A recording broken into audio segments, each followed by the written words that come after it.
આગામી 2 કલાક મધ્યમથી હળવા વરસાદની આગાહી કરી છે હવામાન વિભાગે અને બપોરે 3 વાગ્યા સુધીમાં હળવાથી મધ્યમ વરસાદનું અનુમાન પણ વ્યક્ત કરવામાં આવ્યું છે। 10 જિલ્લામાં પવન સાથે મધ્યમ વરસાદની આગાહી કરાઈ છે।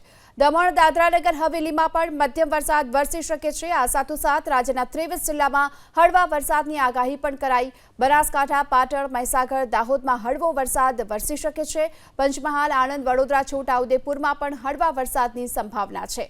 તો નર્મદા, ભરૂચ, સુરત, તાપી, ડાંગમાં પણ હળવા વરસાદનું અનુમાન છે।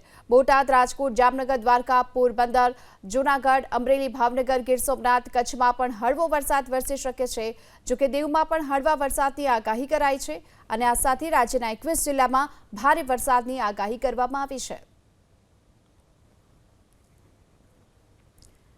માછીમારોને પણ 24 જુલાઈ સુધી દરિયો ન ખેડવાની સૂચના આપવામાં આવી છે। ઉત્તર, મધ્ય અને દક્ષિણ ગુજરાતમાં આજે વરસાદની આગાહી કરી છે હવામાન વિભાગે।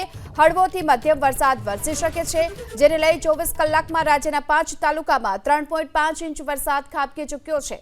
ચાલુ વર્ષે ગુજરાતમાં 53% વરસાદ વરસ્યો છે અને એવામાં હળવાથી મધ્યમ વરસાદની આગાહી હવામાન વિભાગે કરી છે અને માછીમારોને પણ 24 જુલાઈ સુધી દરિયો ન ખેડવા માટેની સૂચના આપવામાં આવી છે।